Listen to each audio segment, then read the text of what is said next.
लेकिन उधर के तलबा ना बुर्का पहनकर क्लास के अंदर जाना चाहते, ना निकाब पहनकर क्लास के अंदर जाना चाहते।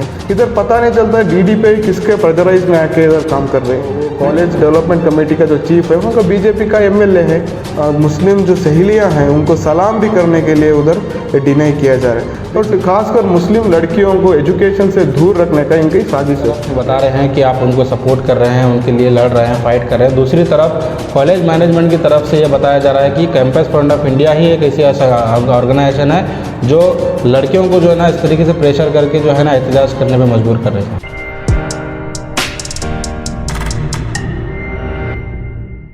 आज हमारे साथ कैंपस फ्रंट ऑफ इंडिया के कर्नाटका सेक्रेटरी अल्ताफ हॉस्पिट यहाँ पर मौजूद हैं। उडुपी में जो लड़कियों को गवर्नमेंट कॉलेज में हिजाब को लेकर जो कंट्रोवर्सी चल रही है पिछले 1 महीने से, वहाँ पर आप देख रहे हैं लड़कियाँ जो है कॉलेज के बाहर बैठकर पढ़ाई करने पे मजबूर हैं हिजाब को लेकर। इस इशू पे कैंपस फ्रंट ऑफ इंडिया का बड़ा रोल है। ये लोग स्टेट वाइज जो है उन लड़कियों को सपोर्ट कर रहे हैं, उन लड़कियों के लिए फ़ाइट कर रहे हैं। तो क्या मामला वहाँ पर पेश आया, लड़कियों को किस तरह से वहाँ पर तकलीफ़ें हो रही हैं, क्या ये लोगों का उनके लिए सपोर्ट है, तमाम चीज़ों के लिए बात करने के लिए आज हमारे साथ अल्ताफ हॉस्पिट साहब यहाँ पर मौजूद हैं। तो सबसे पहले मैं उनको गुलबर्गा हेडलाइंस के इस एक्सक्लूसिव इंटरव्यू में वेलकम करता हूँ। बेसिकली फर्स्ट ऑफ ऑल जो हमें चीज़ जानना चाहिए उडुपी के इशू के अंदर, वहाँ के लड़कियाँ जो तलबा है, बहुत से अवाम के अंदर एक मिसअंडरस्टैंडिंग है कि उधर के जो तलबा जो है वो बुर्का पहनकर क्लास के अंदर जाना चाहते बोलने का एक कॉन्सेप्ट बाहर है। लेकिन उधर के तलबा ना बुर्का पहनकर क्लास के अंदर जाना चाहते, ना निकाब पहनकर क्लास के अंदर जाना चाहते। उधर के जो स्टूडेंट्स है वो सिर्फ इतना चाह रहे हैं कि अपना जो कॉलेज का यूनिफॉर्म है वो यूनिफॉर्म के साथ जो शॉल, उनको जो दुपट्टा जो दिया जाता है उसे सर पर ढकना चाहते हैं। इतना ही इशू रहने का। इस इशू को जब भी ये ना सिर्फ अभी उडुपी के अंदर चल रहा हो उस कॉलेज के अंदर का इशू नहीं है, लगातार 2-3 सालों से ये इशू उडुपी के कॉलेज के अंदर चलते हुए आया है। उनके जो लड़कियां जो थे, उनके जो सीनियर्स थे, उनके साथ भी यही रवैया उधर आके है। जब वो स्कार्फ पहन के कॉलेज में जाते थे तो उनको रोका जाता था, उनको डिनाई किया जाता था। तो इशू लगातार चल लेता है। लेकिन अभी जो ये क्यों आवाम के पास आया हुआ, इस इशू को जब इन लड़कियों को डिनाई किया गया, ये लड़कियां इसके लिए अपने कॉन्स्टिट्यूशनल राइट्स को पाने के लिए जिद्दोजहद करने लगे। उसके लिए आवाम में ये मैसेज आके पहुंचा। जब आवाम के अंदर इस मैसेज को पहुंचा तो सभी लोग को इस बात का पता चला है। तो इस इशू को उधर के लोकल जो DDPI है, जब इन लड़कियों को क्लास के अंदर डिनाई किया गया, जब लोकल DDPI को जब हम जाके बात करें उन लड़कियों के साथ, तो DDPI इमीडिएटली रिस्पॉन्ड करते हैं, आपको किसी को भी अधिकार नहीं है उस रोकने का। मैं कॉलेज के प्रिंसिपल को बात करता हूँ बोल के कॉलेज के प्रिंसिपल को वही कॉल करते, उधर ही DDPI कॉल करके बात करते प्रिंसिपल को और बताते इनको क्लास के अंदर अलाउ करे बोल के। फिर नेक्स्ट दिन DDPI कॉलेज को विजिट करते हैं, उन लड़कियों को बताते हैं कॉलेज के अंदर आप क्लास में जाइए, मैं प्रिंसिपल को बात करूंगा बोल के। जब वो DDPI जाके प्रिंसिपल के चैम्बर में जाके 2 आवर्स उनका डिस्कशन चलता, उसके बाद सडनली DDPI का स्टैंड चेंज हो जाता। सडनली DDPI का स्टैंड इधर पे चेंज हो जाता।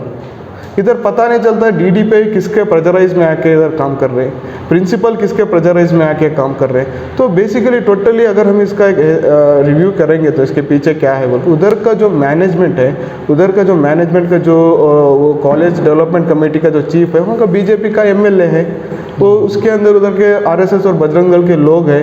इधर टोटल एक कम्युनिटी को टारगेट करके एक बेसिक फंडामेंटल राइट्स को डिनाई किया जा रहा है। मतलब इस इशू को पॉलिटाइज करके अपने पॉलिटिकल बेनिफिट को पाने के लिए उधर के MLA इसको कोशिश कर रहे हैं।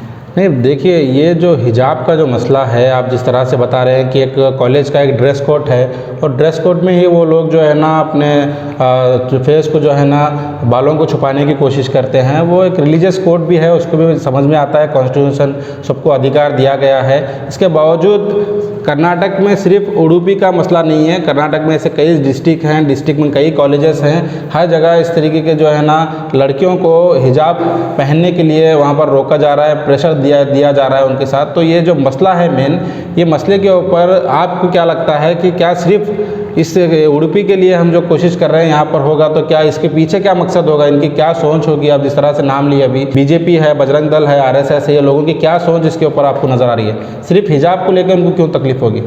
हाँ, फर्स्ट ऑफ ऑल इस चीज़ के अंदर अभी कौन सा भी एक इंस्टीट्यूट हो या कौन सा भी एक इंस्टीट्यूशन हो, उसका पीयू बोर्ड का पीयूसी जो बोर्ड है उसका गाइडलाइंस है, एडमिशन गाइडलाइंस 2021-22, उसके चैप्टर 6 के अंदर उसमें क्लियरली बताया गया है कि कोई भी इंस्टीट्यूशंस को जो ड्रेस कोड पीयू बोर्ड के अंदर कौन सा भी ड्रेस कोड नहीं है। रूल्स के अंदर क्लियरली बताया गया है पीयू बोर्ड के अंदर कौन से भी इंस्टीट्यूशंस को ड्रेस कोड नहीं है। अगर कोई इंस्टीट्यूशन अगर ड्रेस कोड के लिए ड्रेस कोड बनाता है तो वो इस पीयूसी गाइडलाइंस के खिलाफ है और उसके ऊपर एक्शन की जाएगी। पीयूसी बोर्ड का क्लियरली उसके अंदर गाइडलाइंस है, लेकिन इधर कॉलेज अथॉरिटी उसका वायलेशन कर रहे हैं। इसके ऊपर कोई बात नहीं कर रहा, इधर रूल तोड़ रहे हैं सो कॉलेज अथॉरिटी के लोग, और इनको डिनाई कर रहे हैं सो जो लड़कियां हैं उनका कॉन्स्टिट्यूशनल राइट्स को डिनाई किया जा रहा है। इधर बेसिकली मुद्दा जो है इधर संविधानिक जो कॉन्स्टिट्यूशनल राइट्स है उसका मुद्दा है, लेकिन इसे एक कम्युनल एंगल देकर, इसे एक रिलीजियस एंगल देकर इस इशू को पॉलिटाइज करके अपने पॉलिटिकल बेनिफिट्स के वास्ते ये आरएसएस के लोग और बीजेपी बजरंग दल के लोग इसके ऊपर इस इशू के अंदर कूद कर इस इशू को पॉलिटाइज कर रहे हैं, और खासकर मुस्लिम लड़कियों को एजुकेशन से दूर रखने का इनकी साजिश है। ये बहुत बड़े बड़े बातें करते हैं बेटी बचाओ बेटी पढ़ाओ बोल के, लेकिन उन्हीं के लोग आज लड़कियों को एक स्कार्फ के नाम पे आज डिनाई किया जा रहा है, एजुकेशन डिनाई किया जा रहा है। ना सिर्फ स्कार्फ के वास्ते मुस्लिम लड़कियों को लगातार आप देख सकते हैं नेशनल लेवल के अंदर अलग अलग, रिसेंटली देख सकते हैं बुल्ली भाई बोल के एक ऐप के अंदर मुस्लिम औरतों को ऑक्शन किया गया, सुल्ली डील्स के अंदर ऑक्शन किया गया। रिसेंटली एक क्लब हाउस के अंदर एक डिस्कशन चलता है मुस्लिम औरतों का बारे में गंदी गंदी बातें करने का डिस्कशन चलता है। ये टोटली एक सिनारियो, इसके पीछे एक षड्यंत्र, एक ताकत काम कर रहा है इसके पीछे के, एक पर्टिकुलर कम्युनिटी को टारगेट करने का इसके अंदर काम चल रहा है।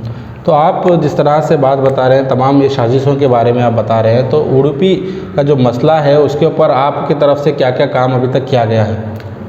बेसिकली जब भी उन लड़कियों को इसका राइट्स को डिनाई किया गया है तो वहाँ के पेरेंट्स के बहुत से टाइम उधर के कॉलेज अथॉरिटी से बात किए, रिक्वेस्ट किए, जाके सभी हर एक चीज़ को बताया हमें कौन सा भी उधर का दूसरा कलर का ड्रेस डाल लेके आके उधर नहीं कॉलेज के अंदर आ रहे हैं, हमें जस्ट उस कॉलेज का स्कार्फ का हिस्सा जो है उसी कलर का कॉलेज का जो स्कार्फ का हिस्सा है उसी को सर पे डालते बोले, बहुत सा कन्विंस किए, लेकिन उधर का जो प्रिंसिपल है उसको अग्री नहीं किया, उधर का मैनेजमेंट उसे को अग्री नहीं किया। जब इनको डिनाई किया गया तो वहाँ के स्टूडेंट्स हमको अप्रोच किए कैंपस फ्रंट को, तो हमारे से जो कोशिश होता तो जो वहाँ के डीसी को इसके बारे में बात करने का, वहाँ के जो पीयू बोर्ड के चीफ है उनको बात करने का, और माइनॉरिटी कमीशन को हमने बात किया, अलग अलग जाके मेमोरेंडम दिया, हमने उनको बताया। बेंगलुरु में हमारा एक डेलीगेशन जाके मिला, जो एक एडमिनिस्ट्रेटिव लेवल के अंदर इसे हमें सॉल्व करना था उस हिसाब की कोशिश हमने किया।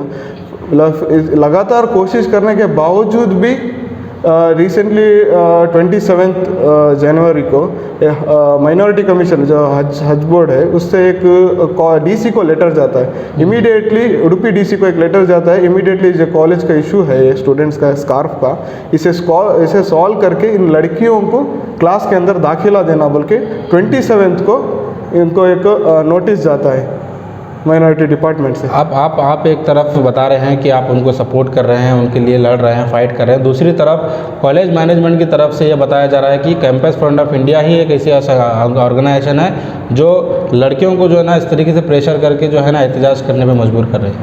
हाँ, रिसेंटली आप बहुत से इंटरव्यूज़ जो उधर के लड़कियां हैं जो विक्टिम्स हैं वो बहुत से मीडिया के अंदर उन्होंने अपना एक इंटरव्यू देखे, वो क्लियरली बता के कैंपस फ्रंट का रोल क्या है बोल के क्लियरली बता के, जब भी उनको उनके हक से डिनाई किया गया, ये कैंपस फ्रंट ऑफ इंडिया हो या स्टूडेंट ऑर्गेनाइजेशन उनका एक राइट्स है, उनके उन लड़कियों के उन विक्टिम्स के लिए हक के वास्ते बात करना ये हमारा ड्यूटी है। कोई भी विक्टिम हो उनके राइट्स के लिए हम बात करेंगे, हमें उसी कॉन्स्टिट्यूशनल मैनर के अंदर उसी कॉन्स्टिट्यूशनल ग्राउंड्स के अंदर उनका राइट्स को पा रहे हैं। कुछ दूसरी बात, इसे बीजेपी के लोग जो आरएसएस के लोग इसे एक पॉलिटाइज करके इसे एक मजहबी एंगल देके इसे कम्युनल बनाना चाह रहे हैं। जिस तरह से ये हिजाब को लेकर वहाँ की लड़कियाँ कॉलेज में जो है प्रोटेस्ट पर बैठ गई हैं मैनेजमेंट के खिलाफ, क्या लगता है आपको सिर्फ वहाँ पे हिजाब का ही मसला है या और दीगर चीज़ों से भी उनको परेशान किया जा रहा है, या आगे भी अगर जिस तरह से वो कॉलेज मैनेजमेंट के खिलाफ फाइट पे एहतजाज पे उतरी हैं तो आगे भी लगता है उनको आगे से किसी ना किसी बहाने से उनको टारगेट किया जाएगा वहाँ पे?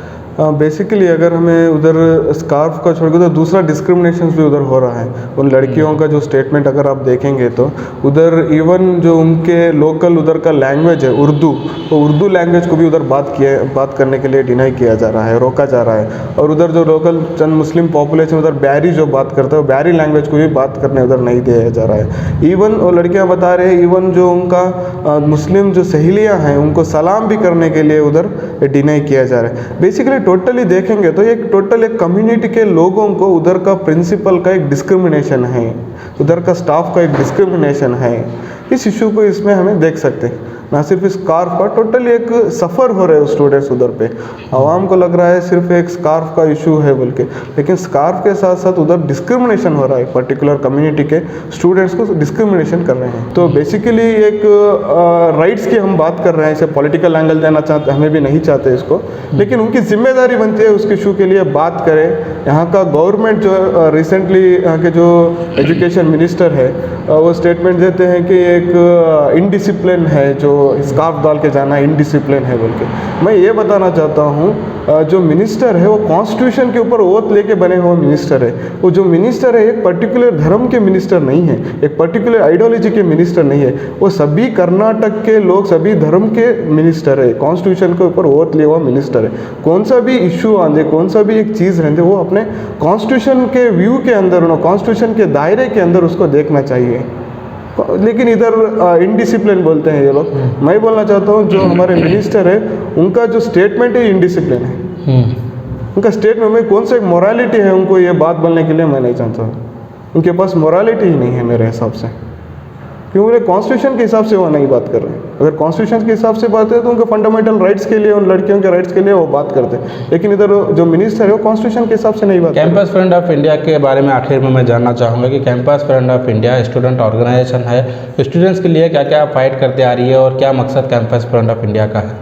हमारा जो मकसद है स्टूडेंट्स फॉर सोशल चेंज बोल के, समाज के अंदर समाज को बदलने के लिए, समाज के अंदर अलग अलग बुराइयां हैं इसको बदलने के लिए स्टूडेंट्स जो है ना फ्रंट लाइन में आके इस पे लिए बात करना। और हमारा जो कॉन्सेप्ट बहुत से रिसेंटली एक ज़ीरो ड्रॉप आउट बोल के हम कैंपेन किए।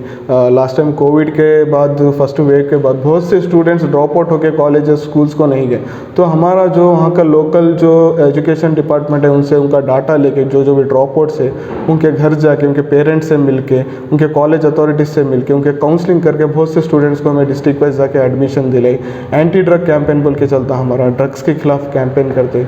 और अलग अलग रिसेंटली हमें देख सकते ये जो स्कॉलरशिप का इशू जो चला, बहुत से स्टूडेंट्स को स्कॉलरशिप नहीं मिला। अभी तक माइनॉरिटी डिपार्टमेंट के अंदर KMDC का लोन ही नहीं मिला स्टूडेंट्स को। बहुत से स्टूडेंट्स आज सफ़र हो रहे हैं, बहुत से स्टूडेंट आज एजुकेशन से ड्रॉप आउट से, बिकॉज गवर्नमेंट उनको फंड नहीं दे रहा, ये स्टूडेंट्स को स्कॉलरशिप नहीं मिल रहा, ना लोन मिल रहा। इसके लिए हमें बहुत से एजिटेशंस किए। इस एजिटेशंस के ऊपर कैंपस फ्रंट के लीडर्स के ऊपर केस भी हुए। जब भी हमारा एजिटेशन, हर साल जब इशू आता, जब हमारा एजिटेशन चलता, तभी क्या करता गवर्नमेंट जो है ना प्रोसेस करके उसको अमाउंट को देने की कोशिश करें। इसमें टोटली अगर इसका बैकग्राउंड देखे बोले तो गवर्नमेंट माइनॉरिटीज़ को जो फंड देना बजट के अंदर, वो फंड को सीधा नहीं दे रहा, वो फंड को कमी करते हुए जा रहा है।